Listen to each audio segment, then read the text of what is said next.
There are only two motivations for a man in the world, and it's money or fame. And it's not fame for me. You said the value of Bitcoin is that you can send money within seconds. I disagree that this is actually value. People get robbed by institutions, by their state, by the money system. You just cross the border with nothing but your undies on, and then on a different place, you just have all the money. And that's value. Besides buying crypto when it's cheap and then selling it when it's expensive, like doing what the opposite of the market, what else can you do to make money on day-to-day basis without getting lucky? I'm specializing in Ethereum and layer 2s. I'm specializing in Binance Smart Chain and then DeFi protocols and leverage protocols, and that's it. It's like a baseball game. You just wait for the good swing, and then you swing really hard. So you're saying that you're hiding the failures from me every time you speak.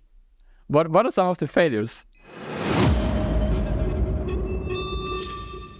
Martin, you're the only person I know who is actually passionate about making money. Whatever you do, and it's an insanely wide range of things, you turn it into a money-making machine. You are a real estate developer, you co-founded a software development firm, you're crushing it in the crypto space without getting lucky. You're a public speaker for events, you are even a juror for a junior Shark Tank.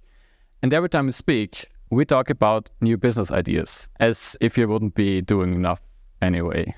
So, my question is, what is your secret? How do you keep turning everything you do into money? On the outside, it seems like everything is going well for me. But of course, what you don't see is like on an iceberg. You don't see everything. You just see the success. And I've got a couple of stories for you, which didn't turn out good for me. And of course, I'm telling you most of the time the good things. And yes, it was a long way. And yeah, thank you for having me here, and I'm more than happy to join you on the podcast. So you're saying that you're hiding the failures from me every time you speak. What are some of the failures? Some of the failures, it was like, I don't know, it was 8 years ago or something. I tried to open a hair extension shop and didn't go well. Tried different other things and ended up in the real estate business and the crypto business. It just worked out for me. So I think real estate is quite a good business where you can make money if you just know a few things, like buy cheap property, then you just have good quality, good reseller, just fix and flip really good properties. And that's one the secret in the real estate business. And the same is for crypto. I'm not really chasing some shit coins anymore. It's more focusing on good quality coins like Ethereum and Bitcoin and different layers on top, like second layer technology and all leverage strategies like DeFi strategies on Curve Finance. Curve Finance is one of the good protocols I'm just using right now. And yeah, I'm more focusing right now on good stuff. You just made it sound easy.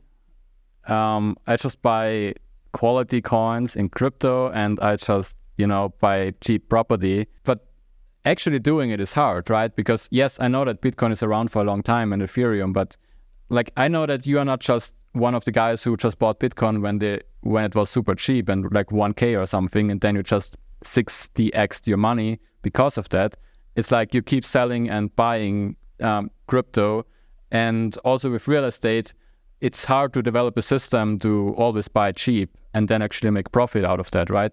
And like, how do you get that good that you can keep doing this all the time, that you actually make like a profit for years and not just get lucky once with like one cheap real estate or with like one right order when it comes to Ethereum or something? Yeah, I mean, and there was a good quote from Warren Buffett, and he said, it's like a baseball game. You just wait for the good swing, and then you swing really hard. And it's not in baseball like you have 3 strikes or something. So you can wait like 10 strikes, and then just the 11th strike you really hit fast. And that's what I do.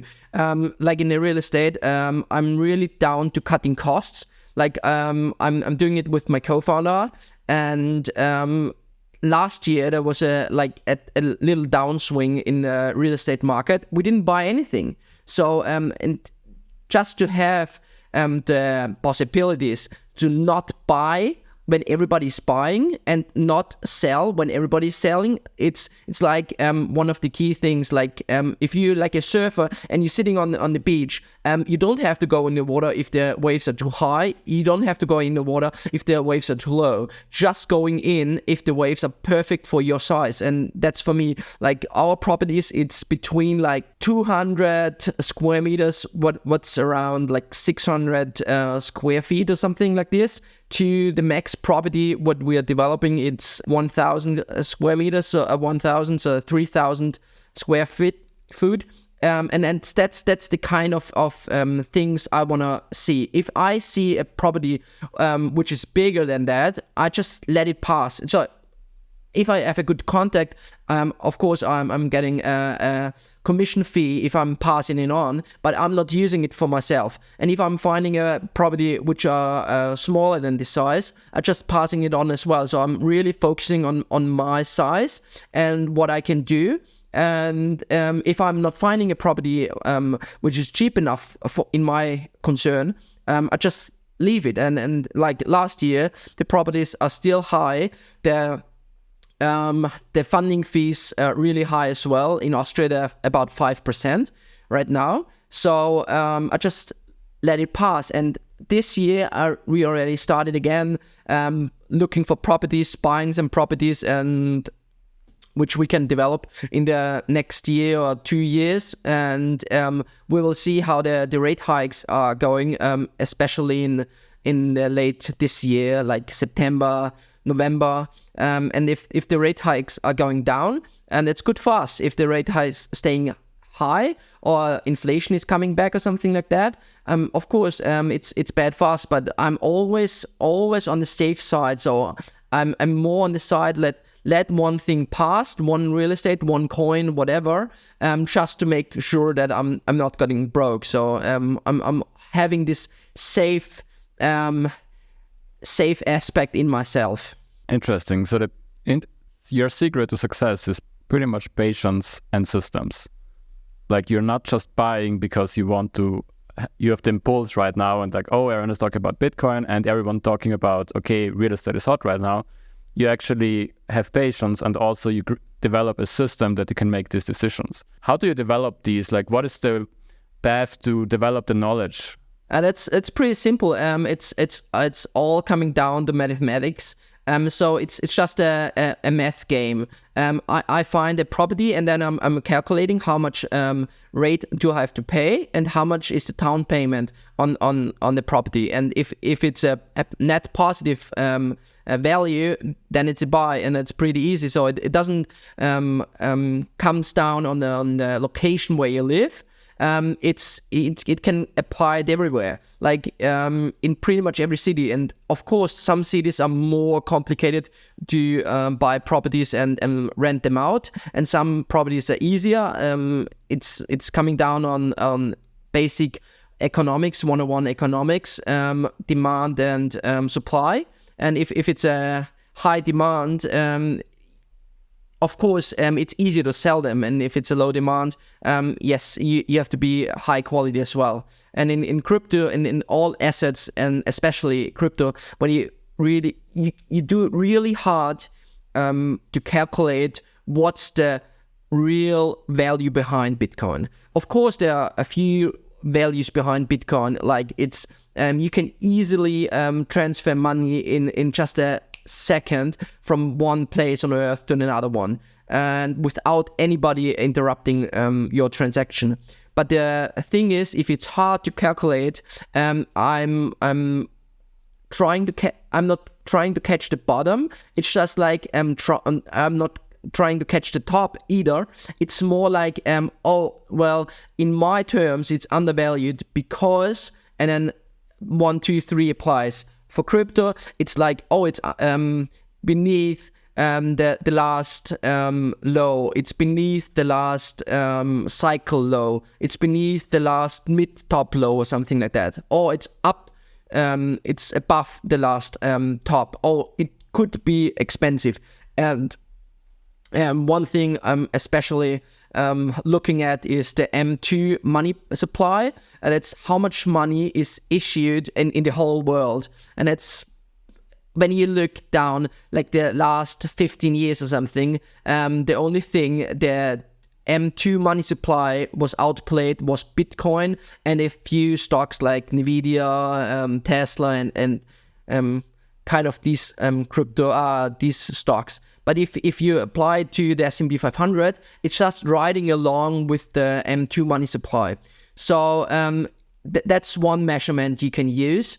And there are different other measurements you can use. And if you don't know what measurement to use, a simple thing is dollar cost average. Just if you know Bitcoin in your eyes, in my eyes, in whatever you think is beneath the value, just take a couple of dollars or something, and then every month, every week, whatever you feel comfortable, just take the money, put it in Bitcoin, and do this. And of course, it can go up and go down, but it's for you. You have to be feel comfortable with your investment. If you're not feeling comfortable with your investment, that's probably the wrong approach you get. You said the value of Bitcoin is that you can send money within seconds to anyone, and there's no one who can stop this. I disagree that this is actually value. Like, I don't know, because you can do it with fiat currencies like all the time. Like, I mean, yes, there are some certain platforms that are shit, but in general, like, you have fees, and it also actually takes like 10 minutes, and there are certain, I don't know, certain fiat-based platforms where it's like even faster than this, right? So in my opinion, that's not really a value, but that's not really the point. You said it's pretty much about technical analysis, right? It's like, okay, you know that Bitcoin has the high and the low here and there, and then you basically analyze the chart.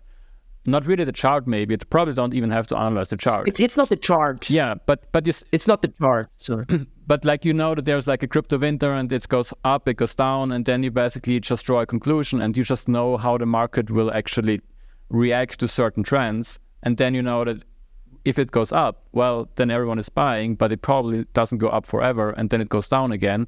But you also know probably that it will go up again in the future because you saw it for like 5 cycles or something, and then you pretty much know when to buy and when to sell, right? And I think that's the same with like real estate, that you also said, okay, it's like supply and demand, and you're like, okay, now everyone is buying real estate, so we just sell, and then we just wait to buy our real estate once it drops again, right? So you're basically trying to counterplay the market in both areas, and that to me feels like how you make money. I have like one question. What is like M2 money supply, and how exactly do you calculate like the dollar cost average? There are 3 money supplies, and it's the M1, M2, and M3 money supply. And the M1 money supply is all the paper money which is spent every day. So if you got $10 in your pocket, that's M1 money supply. And then it's the M2 money supply that's also encountered all the credits and all the and all the loans. So if money is created out of thin air in the fiat system like we live today. If you want to buy a property and you go to the bank and the property is valued 1 million, and then you put down a down payment for like 100k or something, like 10%, 20%, and depends where you live, and then you're putting down 100,000, and then you're getting a loan of 1 million, so you can buy the property. And the 900,000 is created out of thin air. There's nothing valuable about it. So Of course, the property is behind the value, but after you paid down the down payment, like paying every month, or if you're developing a real estate and then make a huge down payment for the whole sum, that's money creation. And this money creation is called M2 money supply. And the M3 money supply is all the states and all the gold which is behind as well. So that's quite complicated, but just stick it with the M2 money supply. And if you look up like the value of the dollar the last 100 years, so you could buy like 100 years ago with $1, like, I don't know,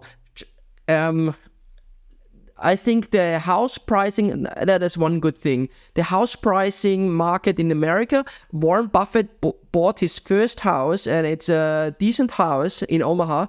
I don't know how many square meters, like just 200 square meters for, I think, $35,000. The same house is valued now $500,000, $1 million or something like this. So, and that's because the value of the dollar decreases over time. Every time new money is issued, that's inflation, and that's robbery for the people. So the people get robbed by institutions, by the state, by the money system. And crypto, like I was getting my eyes on crypto because I thought this was an insurance. This is an insurance if something goes down, and this is the real value.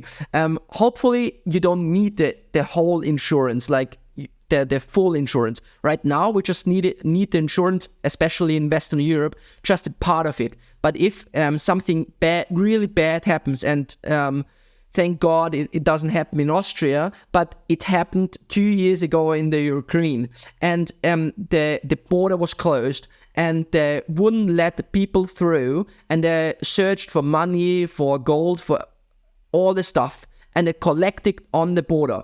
If you just remember 12 words in your seed phrase, or 24 words, whatever seed phrase you have, you just remember 12 words, and or send it somewhere. You just cross the border with nothing but your undies on, and then on a different place where you can get off, you just have all the money, and that's value. That is value. You can't confiscate cryptocurrency, and that's value for me. Yeah, I get that. It makes sense. Also, thank you for the explanation for M1, M2, M3. Like, it's true that if you like live in a certain country that has its own currency, but then you have actually crypto, then it doesn't matter what happens to this exact currency in your country, and you're safe as long as people are trading crypto to another fiat currency that is stronger, like the US dollar, right? Because then they will always get a dollar for that money, and basically they are safe that way. So it helps, especially countries who are like in conflict situations, that people can, not get into a hyperinflation situation and then all their money is gone, but actually can trade it. But it's still like limited, I guess, because what happens if like euro or dollar also goes into hyperinflation? I mean, then we probably have different problems, right? I guess that's the point here, that it doesn't really matter. Because like if there's no, like if all the fiat money is dead, like if it's not worth anything, then yeah, I don't know, I'm not smart enough to understand this, but you get my point, right? Like you always need a fiat currency that is stable, that you can actually trade it as long as people are not actually using crypto to buy stuff on day-to-day basis. That's just the thing. If only on one place on earth is war or something, or if one place on earth is going down, then you have to convert it to US dollar or euro or something. But if the whole world is going down, well, hopefully it's never going to happen, but you never know. And then maybe something is priced in Bitcoin as well. So it could be like a fraction of Bitcoin to buy something. Yeah. But you said like you can remember only the seed phrase. So your point for crypto is also that you could just exchange your money from a country that is in war to US dollars or euros, right? Then you have the same effect in theory before the hyperinflation happens. But your argument is that this is hard because maybe people would cross the border, and then even if they have dollars, I don't know, they will people would just take their money. But with crypto, all you have to do is remember 12 words, and people can't rob you, right? I guess that's the big argument. Right. The 12 words in your head. Yeah. So nobody can look in your head. So if you cross the border with nothing on you, what should they take from you? You don't have anything, and it can't be illegal to remember 12 words. So of course you have to remember the 12 words, but just imagine it's insurance, and hopefully you never use the insurance in this way. And but sadly there is a war in Europe, in Ukraine. So the people were stopped at the border and couldn't get out of the country. And these people who could get out of the country, they were stopped, and they would took everything what they had on them with it.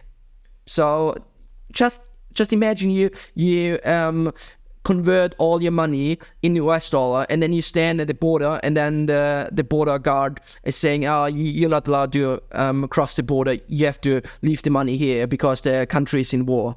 Yeah. What? Yeah. What are you gonna do?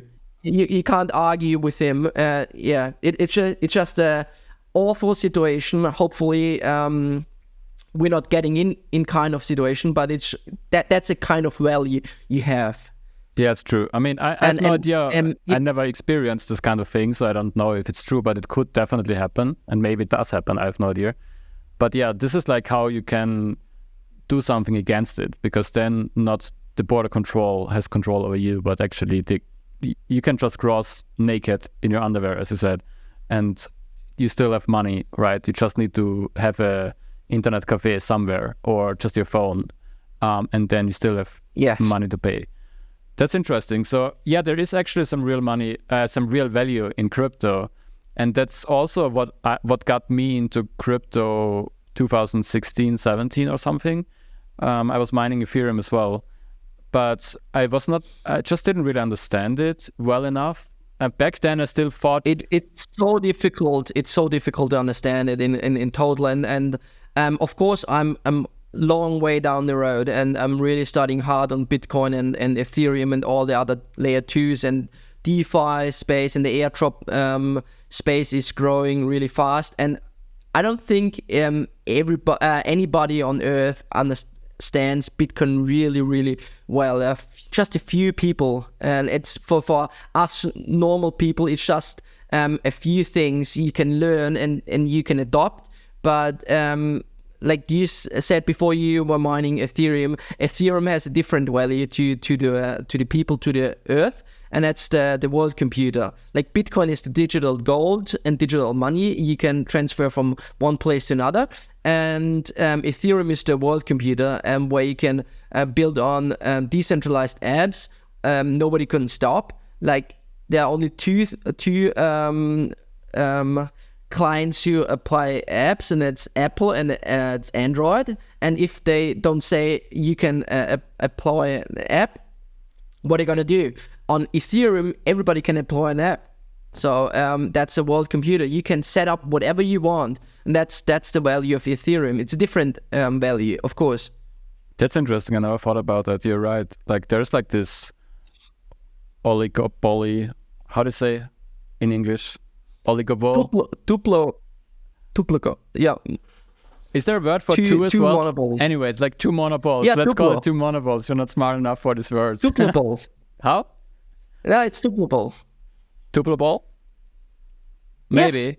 But point is, they basically can tell us what apps to use, and if they are not happy with the apps that get developed, they can just say no, right? But with Ethereum, you can do something against it. Yes. Sorry.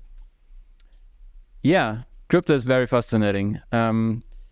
Like it's not just about understanding what the blockchain technology is and how a blockchain works, right? It's more about there's so much going on, and there are so many contracts, and there's so many protocols that get deployed like every day, I feel like, that if you're not really eat and breathe crypto, I feel like you just have no chance knowing what is like a shitcoin, what is a good protocol, which coins are actually valuable, high quality, right?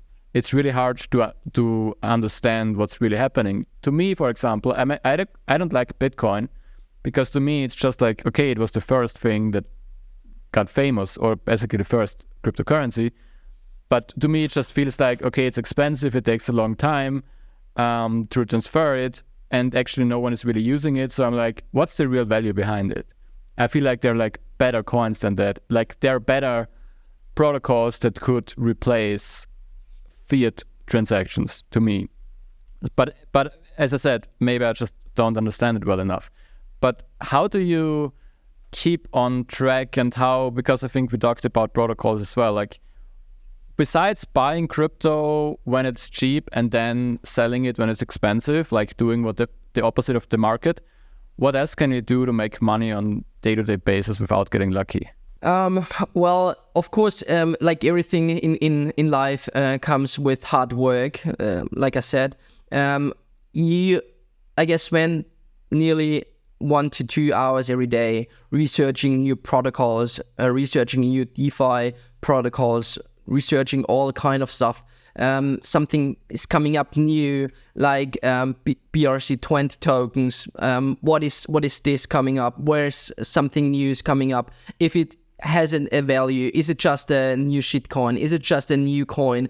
How good is the protocol? How much downside does or downtime has a protocol? Like Solana is one of the biggest protocol, and Solana is uptime, I don't know, like 90% or something. So it's down for 10%, and the transactions are not getting through. So it's quite complicated to tell if Solana is a good coin or a bad coin. Of course, Solana has a real value, and of course I invested a little bit of money in Solana. But I don't know if Solana is making the race in the end. So nobody can tell. It's more of getting good, betting on the right horse, but you don't have to pick one horse. You can pick 2 horses or 10 horses. So it's more of it's more of getting real into the space and work on the protocols. And there are good groups. I'm connected with good people in Austria. We got a German crypto space group, and CEOs of good cryptocurrency, good crypto firms and companies. And we got a meeting every 2 weeks, and we exchange all the information. And then the one guy is more into airdrops and is telling us, oh, well, there's a good airdrop, so get good connection, follow the right people on YouTube, follow good people on Twitter, on X. And then after that, do your own research. So it's just one thing to get good information, but nowadays we're living in a world where all the information is free and all the information is overwhelming you. So you have to decide which information is good for you and which information is not good for you. Like 500 years ago, information was so limited, you couldn't get information at all. And then you knew the information you got 500 years ago, and the information is true because there was so limited information. Nowadays, information is overwhelming you. Like everything is on the internet. There's a good side note. I think 1 year after Wikipedia launched, it was the biggest knowledge collective in the world. 1 year. All the thousands years ago, all the papers in Alexandria, in Rome, in wherever, everything written down was outdated in just 1 year Wikipedia. And Wikipedia, I don't know, you know when Wikipedia was launched? I think 2002 or something? Could be. 2003? Yeah, something like that. And just 1 year after they launched, it's the biggest collection of information from humanity.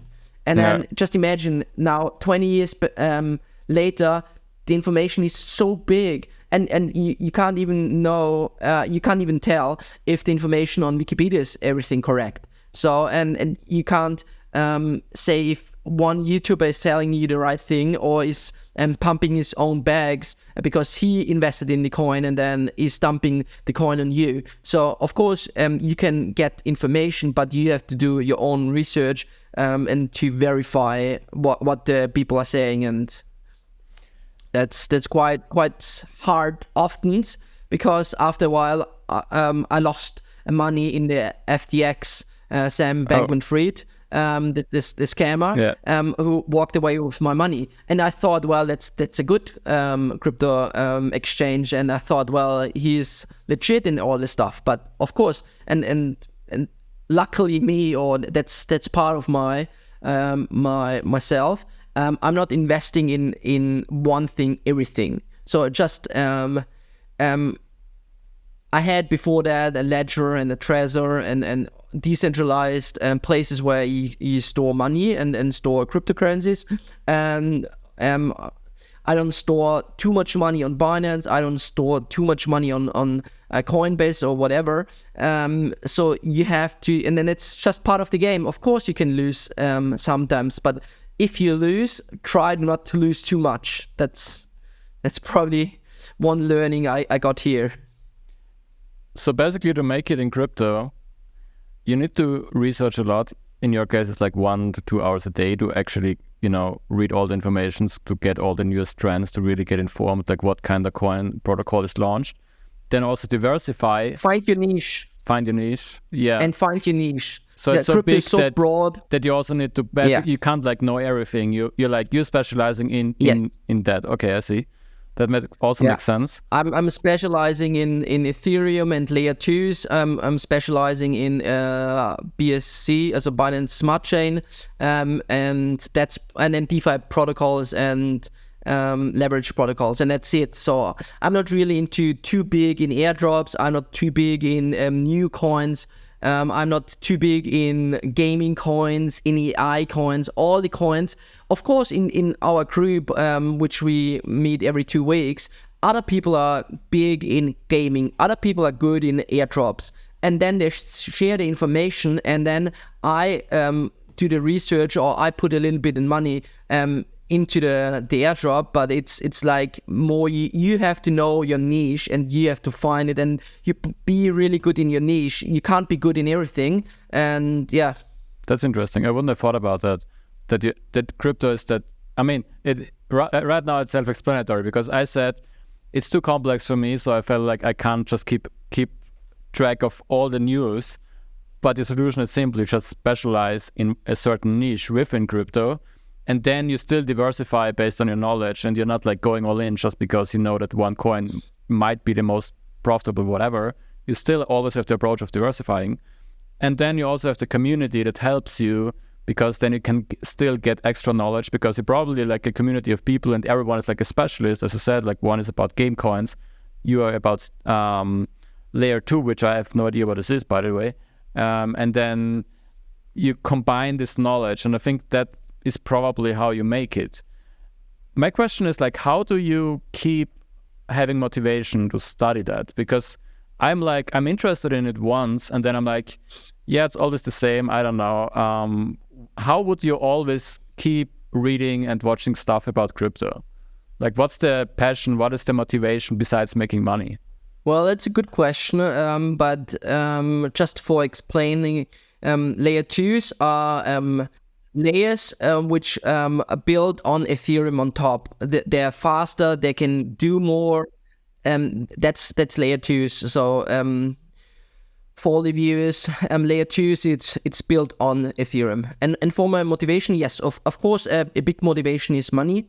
And I don't keep this as a secret. I'm really open to it. So if this is your motivation, there was one saying, there are only 2 motivations for a man in the world, and it's money or fame. And it's not fame for me. So there's just one left, and that's money. I don't know if it's true or not, but I like this quote. So I don't even know who said this, but well, I'm giving to this quote. Yes, so that's one main focus, and of course I like new technology. So I'm really interested in every kind of new technology.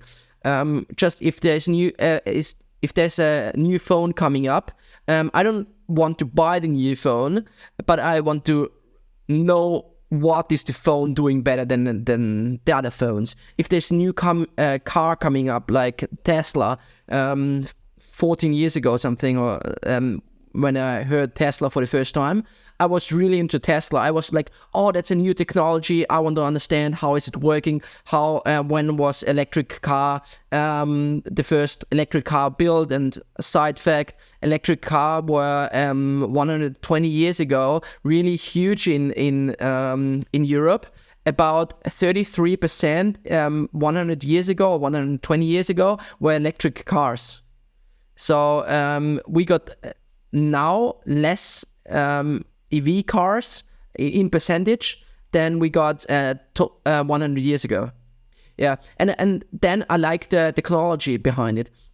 So it's more like I want to get the information, and then it's information satisfying. So I got the information, and then I'm good, and then I can make my own mind up to and make my own judgment. Is it a good thing? Should I invest? Should I not invest?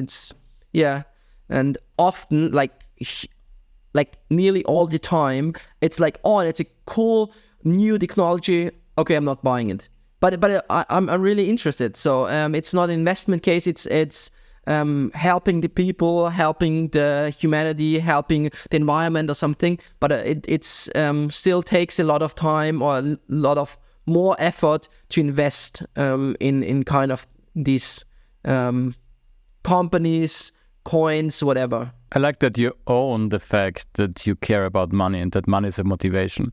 Because I think, and including myself, most people are not doing it because they feel like there needs to be something bigger or something.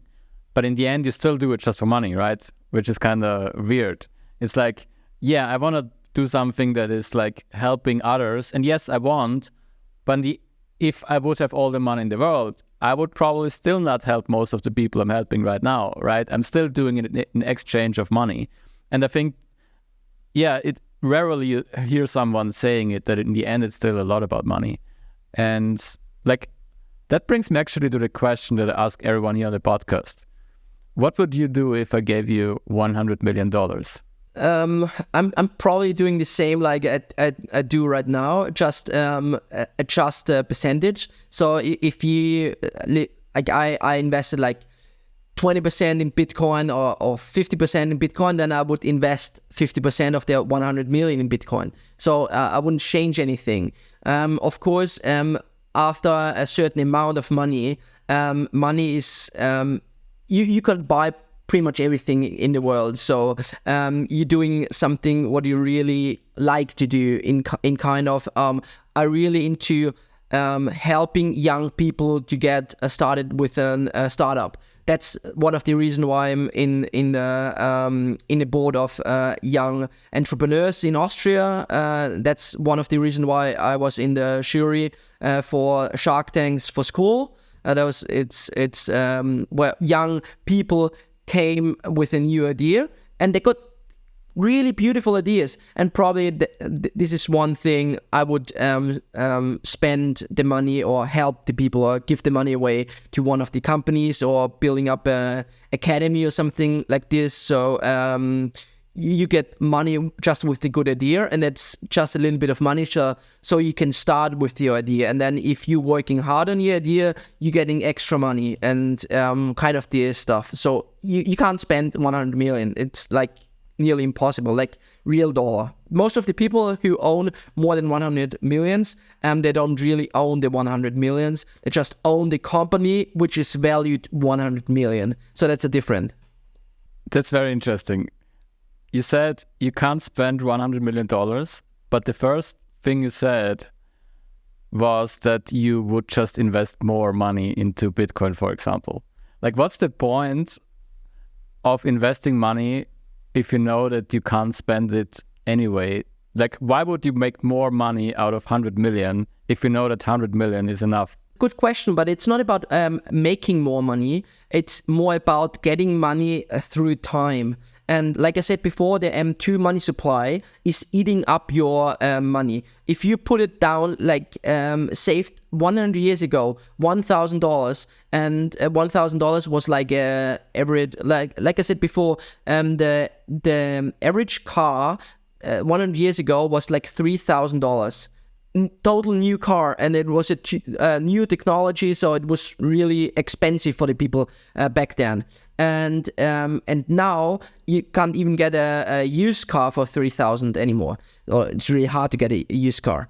And if you invest the money, it's not about making money or making huge amounts more of money. It's more about getting money through time. So if I'm now 33, and if I'm probably die with 80 or something, I still have 50 years to live. And in the 50 years, of course, you want to spend the money for good causes, like I said before, support young entrepreneurs, support young people.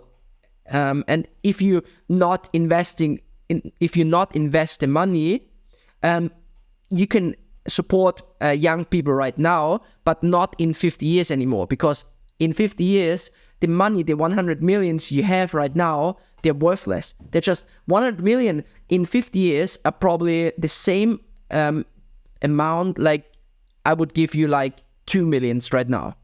Yeah, probably. That's so hard to understand for people. So if you're saving money on the bank account for a long time, if I would start saving for my grandchildren right now, and putting down on the bank account, just leaving it there, it would be worth nothing in 50 years.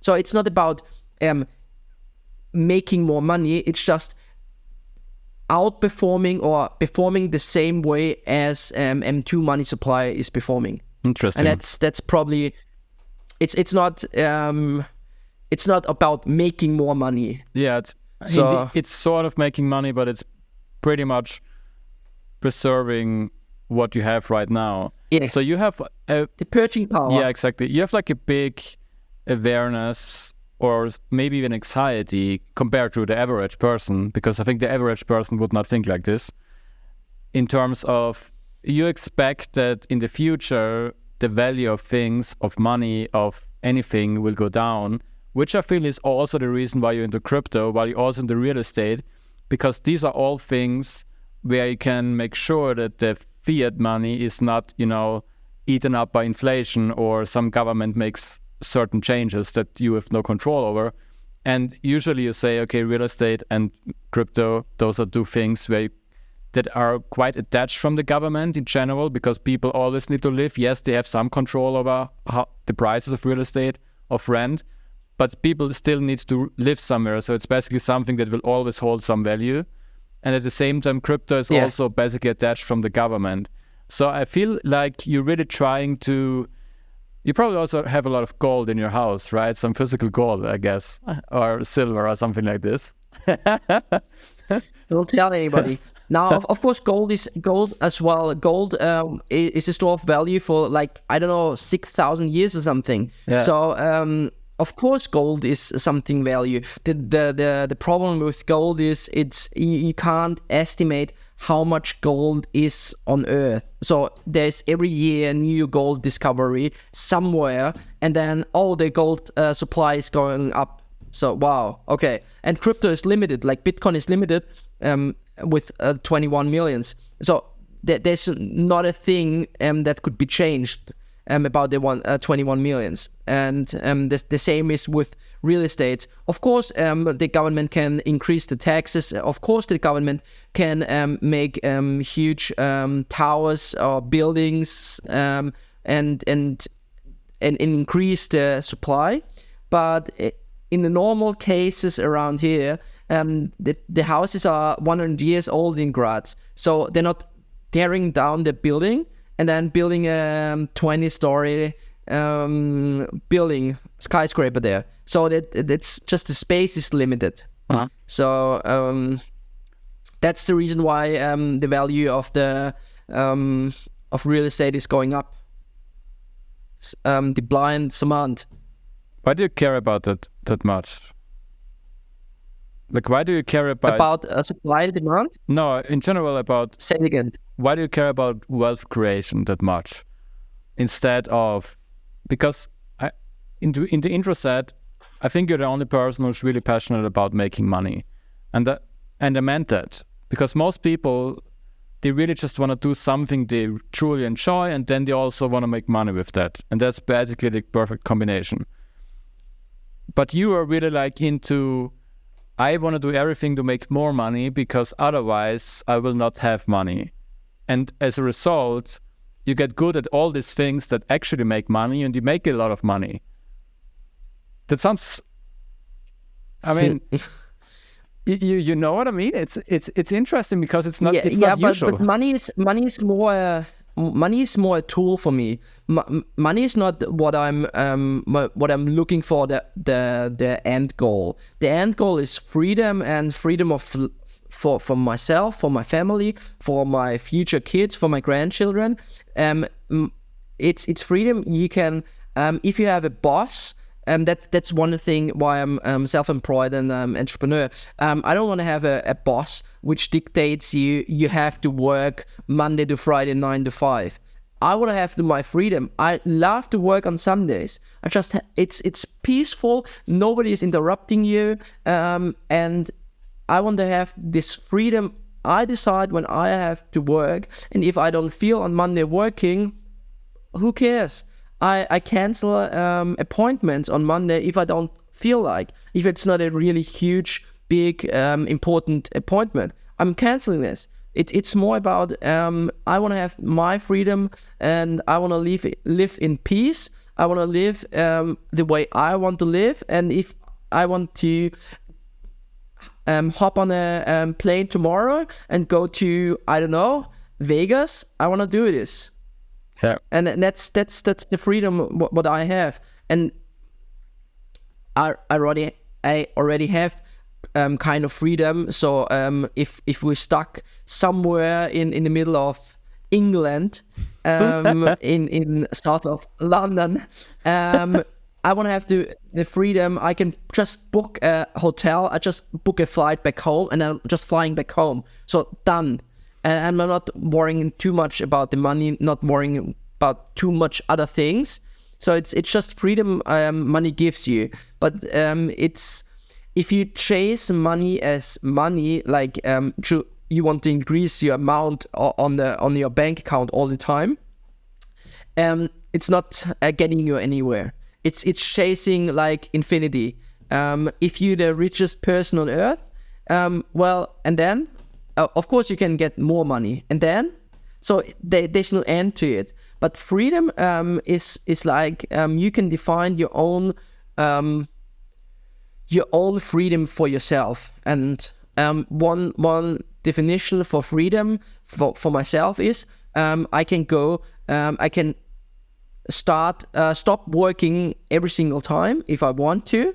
I can hop on a plane and just book a plane to Australia and just live there for half a year. And if I'm getting bored or something, I just come back. That's freedom for me. And if you achieve this kind of freedom, I think this brings happiness to your life. Side note to why I was loving regarding the south of England. We went to England together to buy a campervan. And the plan was to buy it in England and then drive back to Austria, which is like 1,000 kilometers or something, which I actually did later with a different campervan, not with you, but we did our first trip to London because of that. But then we realized that the van is actually in bad condition, so we didn't have anywhere to stay, and then we had to find a hotel, and we booked a hotel, and then we had a really expensive flight back home as well, because we had like 1 day to book it or something. So that's what you were referring to, and it was actually a really fun trip. But back to the freedom part, what you described is that like everyone wants that. I feel like I think not many people would say, no, I don't want to be free. I want to have other people telling me what to do, and I also don't want to have money. Right? That's pretty much something no one said ever. But you're still. That's it. Sorry. It's a decision. It's a decision everybody can make. Yeah, but I make the decision myself. I mean, I'm also, I'm similar to you. I also really in the camp of not working on Mondays, even though nowadays working with other people, it gets more and more complicated because everyone is like, I take Saturday, Sunday off, and then we talk on Monday or something. And I'm like, No, I don't want to work on Monday. But anyway,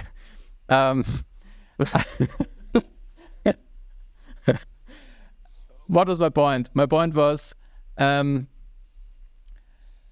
how do you actually value making money so much to achieve that freedom versus just chilling out and just doing what society kind of tells you what to do?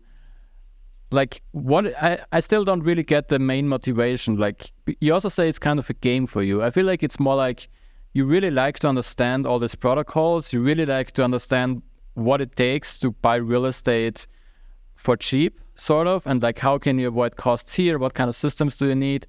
What people do you know? What kind of skills do you need? And I feel like it's a combination of both, right? That what you're interested in and the way your brain works, the way you're getting satisfaction out of doing things aligns with what you have to do to make money, sort of, which is like optimizing certain processes and reinvesting. And you probably get also something out of that, right? You know that you are a profitable crypto investor, so you also probably like to keep doing that because of it. And all that is powered by you wanting to be free. What is, I mean, correct me if I'm wrong, by the way, but why do you have this drive to be free that much? Because you said it's a decision. And why do you think that many people don't make that decision and just do what society tells them, sort of, and just, you know, apply to certain jobs and just live a classic 9-to-5 life? Just one thing before I answer the question. 9 to 5 is not bad. You have to save money to get at a certain point in your life to be free. So of course there are huge ways how to make money. This is just the story I could achieve to make money, and it was real estate and cryptocurrencies. But there are multiple ways you can make money. You can make money as an entrepreneur. You can make money as a 9 to 5, but you have to really go down the road. Like if you want to make money with a 9 to 5 job, you have to save. Really have to have a high percentage of saving your money and really cutting costs on all edges.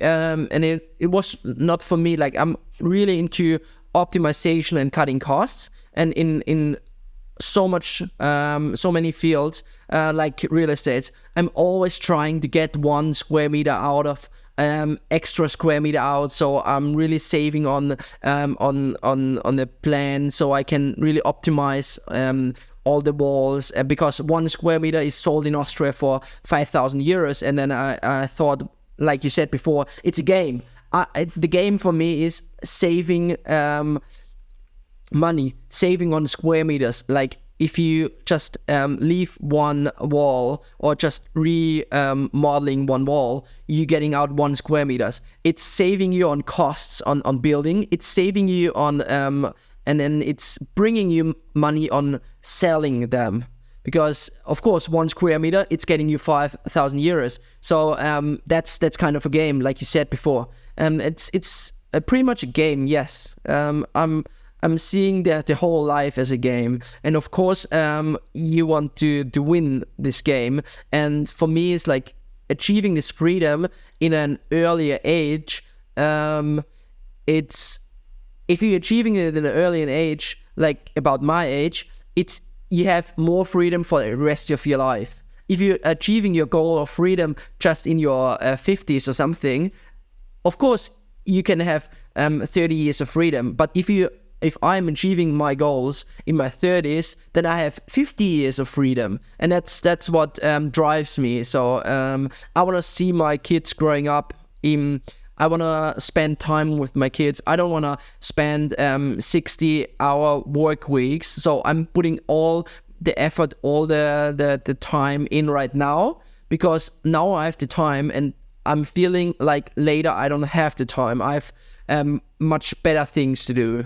And that's one thing is like seeing growing up my children, seeing whatever different countries, so many different things, having more time to learn other things.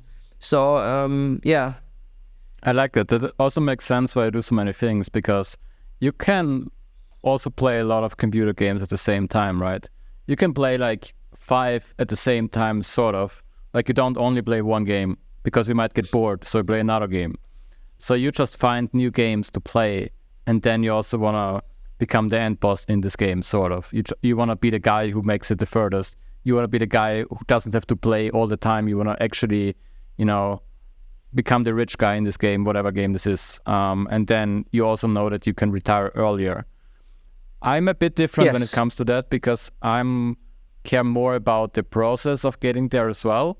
And I'm also not able to live without working on something, basically playing a game. I always have to have something where I'm like, yeah, this is how I optimize this, and this is how I do this process. And I always need to have something going on that I'm like, I'm not working to a point where I'm free. I just want to be free now because I know that I will be bored. I don't want to have a situation of having a ton of money and then there's nothing to do, because money is sort of a good motivation to keep going, I feel like, because without it, you're always like, I could just be on the beach. Why would I work at all, right? So I feel like it's easier to actually get bored. We might both have the same approach of then also trying to give more. As you said before, you also want to help young entrepreneurs to also realize their dreams, to also be successful with their startups. I would probably also go more towards that direction of really thinking about my values again and be like, who do I really want to help? But I still know that I always want to have a game that is somewhat complex and I want to solve it. I'm always looking for that, and I think we're quite similar there. And yeah, I think that explains why you have so many different interests, why you're a Shark Tank, junior Shark Tank, or like school Shark Tank, sort of, right? You're cool Shark Tank, yes. You're also in the young entrepreneur scene in Austria, and also public speaking is probably is sort of a game for you, right? Because you go do this run, and then you just try to figure out how to talk to people and make everyone happy, and at the same time, it's sort of a thrill for you as well, that you have sort of power in a way, like a good sort of power, right? You can decide who you mention during your speaking. You also can develop your own skills. I think you're also sort of a guy who always wants to get better at everything you do. It makes way more sense now. I'm glad we talked today. It's a variety of expert fields I'm really interested in, and I don't know if I'm really retiring in a couple of years, if I'm getting bored really easily. But for me, it's more I was a single child, and I got a best friend who was living next door, and if he went on holidays, I spent 2 weeks just by myself, and I never got bored. So I always looked out for something to do, and if it's was a new building something, I'm really kind of handyman, so I'm really good at building stuff, not because I learned it, but just by doing it. I just want to build something new. I'm really interested in history, not because I'm really interested in history, but there was just one incident. I was like, oh, what's about history? And then I just bought one book. I read the book, and then I just heard a podcast, and then I just watched a YouTube video, and then all of a sudden you get more interesting stuff about it, and then find more interesting stuff about it, and then you just know, of course, a couple of things of this. And it's kind of, for me, every time the same. It's like there's one thing, this is what I want to do, and then I just do it, and after a while you're getting better and better. And yeah, I don't know, maybe I'm getting bored after 2 years, and then in my retirements, and then I'm coming back and doing real estate again. I don't know, but for me it's more getting my freedom done, getting all the other stuff done, and then enjoying life. There's one more thing we have to talk about, and that is that you are the current Austrian championship, the Austrian champion in Klask. And for those who don't know what Klask is, because some people might actually not know, you also went to the World Championship last year, actually. I think you are the what's the word, like the president of the Klask association in Austria. Yes. You please explain us about what is Klask and why are you so good at it? Klask is a fun game. It's a magnetic game. It's kind of air hockey, and it's a board, wooden board, and you blade with a magnet underneath it, and you try to score a goal. And it's between air hockey and one-player soccer, something like this. And yes, a friend of mine just showed me the game, and I was really into it. And then, like, kind of a lot of stuff. When I'm into it, into something, I want to be good at this. And and I played it, and I won the last year championship, Austrian championship, and we went to the World Championship in Finland, in Helsinki, and it was a fun experience, and it's a good game. And shout out to Mikkel Bertelsen, that's the founder of Klask. He's Danish, and it's a good game, and I have one myself. I'm looking forward to the next championship. I think it's like next week, right? It's the Austrian Championship again. Next week is the Austrian Championship in Graz. So, if anybody's around, just give a like up here or give a comment down there, and then I send you the details, and then hopefully we'll see each other at the Klask Austrian Championship in Graz. I will play myself, and last year I just, because everyone can enter, but obviously when you're not good, then you're just losing in the first round, which is what I did. But it's still fun. It's still good. It's a fun game. I'm not good enough at this stuff, but it also shows that you really like to play games, and you also want to do it properly, right? Because the normal people approach is, it's a game. Let's play it once in a while.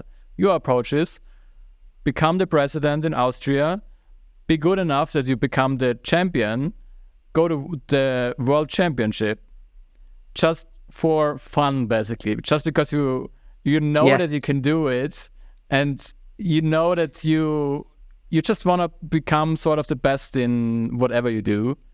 And that's also fascinating. Whatever I like, and that's kind of freedom. That's kind of freedom I was talking about. Yeah. Freedom to just spend time with your loved ones, spend time with just your hobbies, your whatever you want to do, and that's excited me about nearly every stuff I was getting my head into. Yeah, it's fascinating. Yeah, do so many things. It's crazy, actually. I know you for 15 years, and it's like you have like a career that some people would need to live 500 years for, sort of. And you're like 33. Oh, thank you. Thank you. Talking of which, 15 years. What's one thing that you changed your belief about compared to 15 years ago? Well, 15 years ago, I wasn't finished with school. After school, I studied law and economics, and I was like, I got the dream in myself. I don't want to work 9 to 5, but I couldn't figure it out how to start, where to start, what to do. And I thought, the best thing is have just a degree. And then just finish law and then figure out afterwards, or study economics and then you understand how the economic works. But it's not true. Like you learn more in your entrepreneurship and if you're entrepreneur than all the studies together. But the one thing that changed dramatically is not thinking in seconds, minutes, or hours, not even thinking in weeks or months, thinking about years and decades, like 10 years. So how is crypto performing in the next 10 years? And if you start thinking the time switch, if you start thinking about not how is the real estate market doing tomorrow, you think, how is the money inflation or the M2 money supply changing the game? How then you can't even lose, because of course crypto can go down in a short period of time, and of course some cryptocurrency can lose their whole value. But the point being is, if you have a mindset of years, of 10 years, 5 years, 20 years, or whatever, you're pretty sure the money is devaluing over time, as it was happening the last 120 years. The real estate market is growing as it happened the last 120 years. And then that's being the point. So having a mindset and a time limit, or a thinking limit over 5 to 10 years, starting the thinking long term. Like that, you can make short-term decisions with long-term thinking as well, right? Yes. Because what you described sounds like, yeah, but I don't want to think in 10 years because I want to make money now. But actually, it's more about, if I know that this will go up in 10 years, then right now it's a good time to buy, right? It's still... Yes. And not like, okay, maybe... Yeah, I get it. It makes a ton of sense. And if it's going down, if crypto is going down right now, of course, I have to buy it again, and it's not a good thing. Like, again, crypto is going down. But in myself, it's like I force myself to buy crypto again. So doesn't matter if the crypto price is going down 10% or 20%, I gonna buy, no matter what happens. Yeah. And that's one thing. If there's a good real estate, no matter what happens, no matter what it is, I'm gonna buy it. And it's like, it's the mindset shift, what happened to myself, that I'm thinking about years again, or not again. I was never thinking about years before, but starting thinking about years and 10 years, 5 years, 15 years, 20 years, whatever. Just to make a long-term commitment. If I give you $2,000, yes, and you just invented the perfect product that everyone would buy, but no one so far knows about this product, and you already made 100 of them, they're ready to ship, but no one knows about it. How would you spend the $2,000? Since I'm not a marketing guy, I'm probably would spend the $2,000, get good in marketing. That's probably the best thing. So the approach for myself would be getting all books available on the internet, listen to podcasts, listening to YouTube videos, watching YouTube videos. So I'm really good at marketing, and then I'm trying to sell them.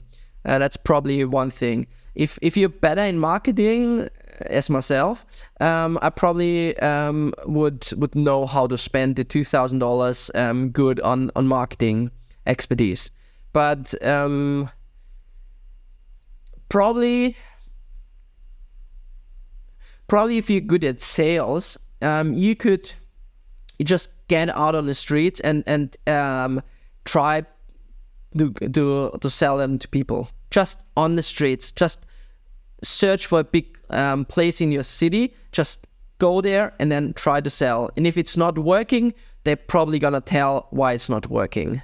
People, if they don't know you, they are not really polite to you. They're really rude. So I'm telling you, that's a shit product. That's not gonna sell. And then you know. But it doesn't help if you spending $2,000 on marketing, and then you don't know why the people are not try to sell it, not to buy it. So it doesn't help you. But if you're getting feedback, and you get the best feedback on the street, then people will immediately tell you, but it's a shitty product, well, you can't sell it, or no, that's too expensive, whatever. That's very true. You don't need to spend a ton of money on testing a market online. You can just go downtown and be like, yeah, do you like it? And if 100 people say no, then you know, okay, it's not a good product. I like that.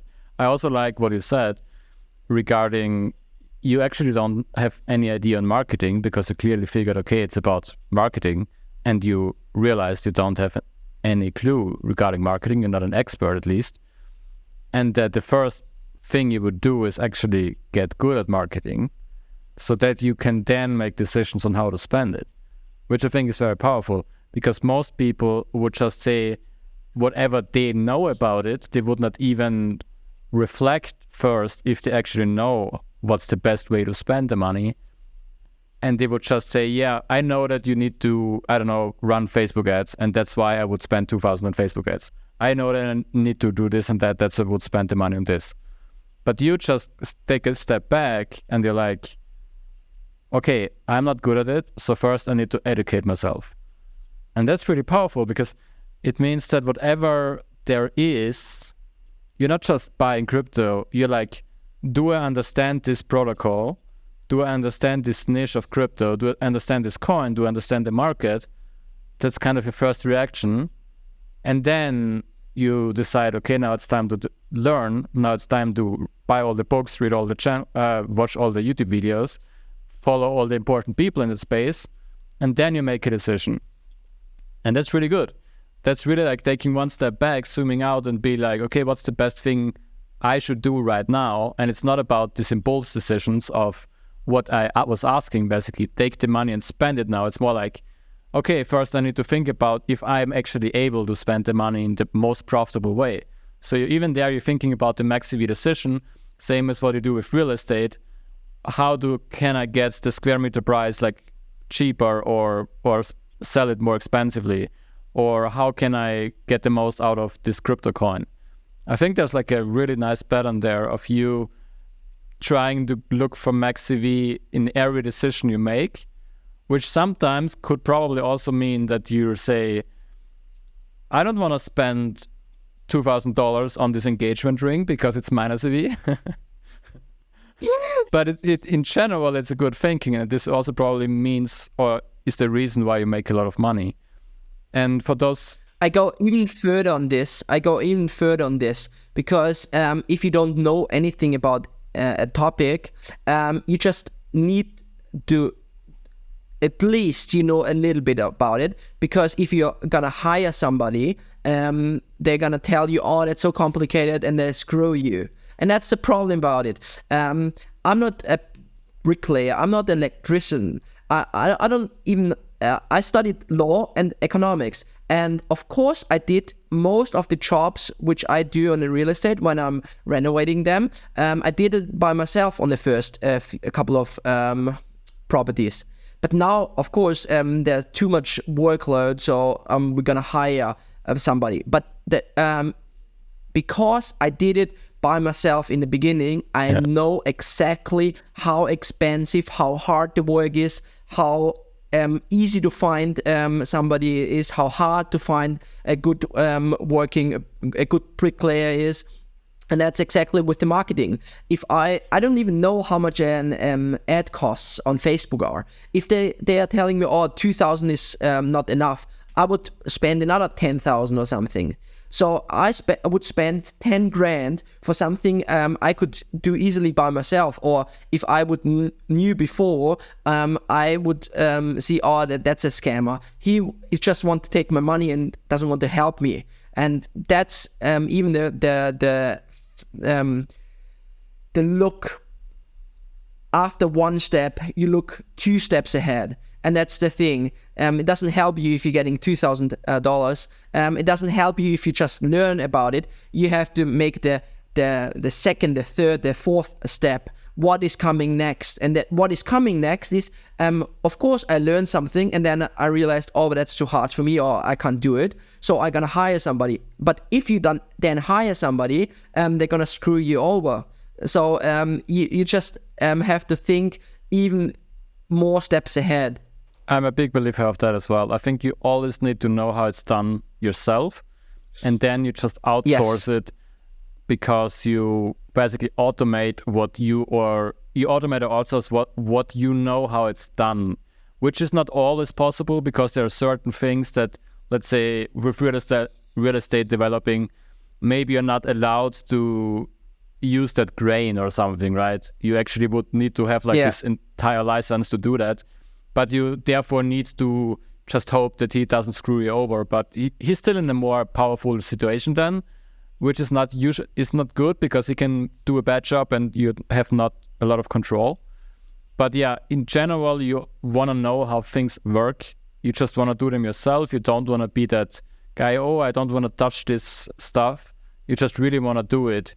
And then get your hands dirty. Yeah, I strongly believe in that as well. For me, it's like, if I can't hire a video editor, if I don't edit it myself, because I have no idea how long it takes to even develop the skill. So I don't even know how much worth this person is. I can't tell someone, hey, write a copy, 2,000 words about this, if I haven't done it myself, because I don't know how many hours it takes and I don't know how expensive it is, basically, in terms of how much brain power you need. I don't know if someone will use AI for a certain task if I haven't tried it myself and then realize, oh yeah, you can use AI for this, but this you definitely have to do yourself.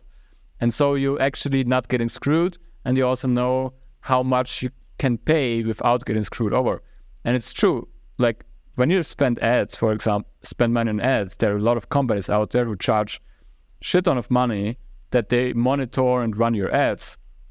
But you actually don't know if they're scamming you or not, because if you haven't done it yourself, if you don't know what a lookalike audience is, right? If you don't know what a good click-through rate is, if you don't know these numbers, they can say anything, and they can just say, yeah, these numbers, we optimized them by 200%, it would be so much worse before. Maybe they've done nothing. If you don't know it, then yeah, you're just working with black boxes, and they have then power over you, and they can scam you.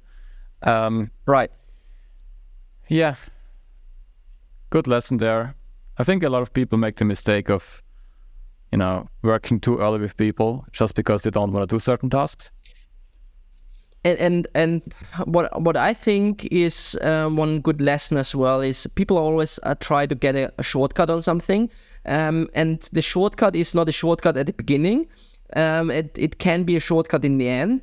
Like if you know how certain things work, and if you got your hands dirty, oh, that's hard work. But the shortcut is in the end for you to hire somebody else who is doing this for you for little money. So it's easier. The shortcut, it's not hiring a guy who's doing this in the beginning. A shortcut can be in the end to optimization, could be the optimization of the workflow in the end. That's a shortcut. Yeah. But people always trying to find the shortcut in the beginning, where there shouldn't be, but there is pretty much never a shortcut in the beginning.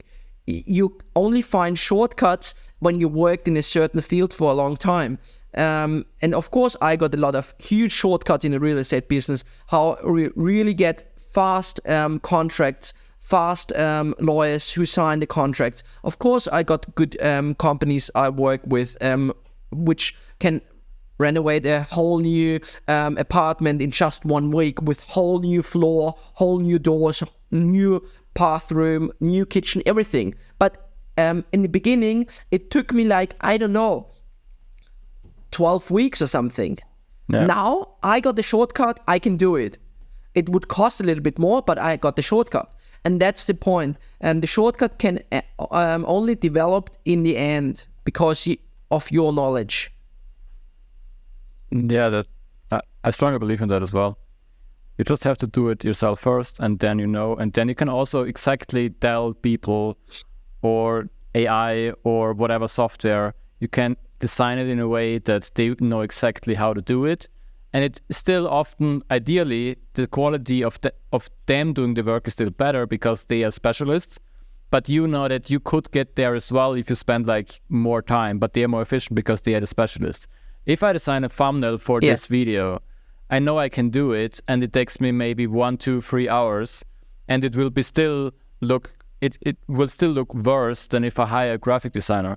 But because I know how much work it is to make certain designs and what kind of tools, I know how to use Photoshop, I know how to use Illustrator, whatever, and then I know that a certain task will take this person maybe 20 minutes, and I know that this person will be more skilled, therefore it will even be faster, or at least it will look a bit better, but I still know basically the process that person will use, and then I can make the decision of say, okay, I pay for this, or I just spend 3 hours myself, and then it's way easier than just saying I have no idea what Photoshop even is, and I don't know how to remove the background of an image, so I need to pay someone, and this someone can do everything, and you don't even know if it's good quality because you have never used the tool yourself.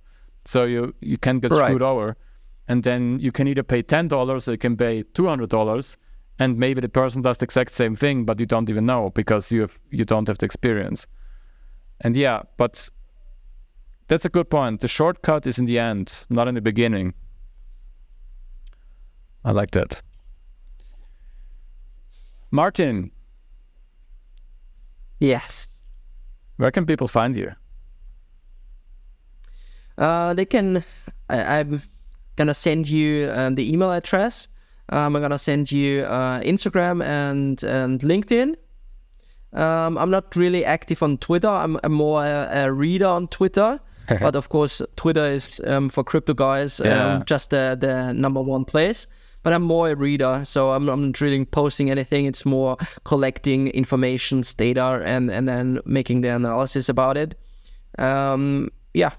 You're more like the old school guy when it comes to getting in touch, right? You're more like, I will send you my email address. That's interesting. Most people would just refer to like a profile where people can check you out. Yeah.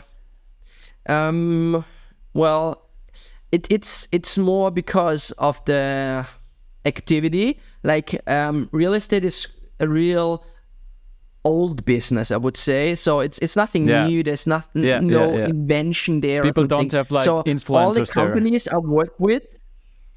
All the companies I work with, I just sent the email and they're gonna send me the offer, and then I'm gonna accept the offer, and then the billing process is gonna start. And on crypto, it's more about Twitter. Like everybody's on Twitter, so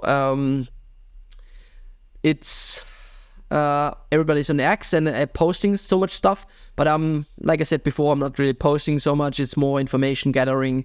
It's more getting all the stuff together. Yes, it's learning. Since I'm not having a YouTube channel, there's not pretty much another place where you can find me.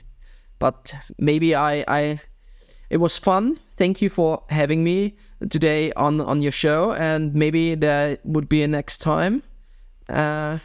Yeah, it was fascinating because I feel like I finally know who you are. It took me 15 years and like basically going to the gym every week, and now I feel like I can understand you better, which is funny. People, you got good questions. So like in the gym, we're working out together, and it's kind of talking like 90% and then 10% workout. Yeah, but that's a problem, by the way. It's more about. Say it again. That's a problem, by the way. We should be more efficient in the gym. Yeah, but it's good for your health and it's staying active. So yeah, it's like a routine. Every weekend we go to the gym. And it's good routines, keeping life simple as well. So, but if you're stuck in the routines, you want to break out the routines, and sometimes it's good, and sometimes you just have to break out the routines and grow your horizon and grow your mind, and getting different inputs. I like to have different views on some topics. I'm a strong believer. If anybody asks what is your viewpoint on something, I explain it, and then I'm going into a discussion with, I am wrong, please tell me what's right. And it's not, you're not really into something like it has to be done this way. People learn when they listen. So if you're talking all the time, you can't even learn about something. So that's why it's good stuff. We spend more talking than training in the gym. But maybe you should spend more time listening. But then the question is, who is talking? Of course. No, just kidding. But if you're talking, I'm learning. So, and if I'm talking, hopefully you learning. And often, if you not even have the same problems, it's often how you approach the problems. So even if you're not solving the problem right now, maybe later in life there's a similar problem, and then the last time I tried this one, this didn't work. So maybe or you ask a friend. Networking is one of the key things which helps your life, and probably one of the, besides my family and friends, is probably networking and network one of the most powerful tools you can use nowadays. Talking of which, can people join your crypto community? Because is this like a private group, or is this like, do you accept people? Group. Is it paid? It's a private group. Is it free, yes. Or how does it work? It's free. Oh. It's totally free. It's a private group. Just hit me up on Twitter or on social media, and it's selected people. So all the peoples which are in the group are high, good, valuable in crypto. Okay. So high valuable crypto people, and then most of nearly everybody in the group. How do you qualify as a good high value crypto person? There are two ways. The first way, you just have over 100,000, $1 million dollars in crypto. That's pretty easy for some people. And the second part is if you're really into crypto and you're really the airdrop guy, and you know every airdrop, and you're really into crypto and work your ass off. That's the second part. And so money or knowledge, those are the two criteria. Money or knowledge, yes. Nice. And then it's a group decision. So you would join the first time, and then if we know you're well educated in crypto, you can stay. And then if you just a listener, and it's just a one-way street, so we are telling you all the insights, and we are all doing the research and all the work, and you're just listening, that's not gonna work. No, so makes sense. Everybody in the group is putting much effort, much time into it, so the group is growing as a team. Awesome. Yeah, I already know I'm not allowed to join, but I highly recommend people joining you, because you keep talking about crypto in a way that I know that I have no idea about crypto, which basically means that you have a lot of idea about crypto. Yeah, Martin, it was a pleasure talking to you. We will probably talk soon again, latest next weekend, I guess. So it was a pleasure to be on your podcast, and I'm more happy to join you again. And yes, we see each other at least next week in the gym. Perfect. Looking forward to it.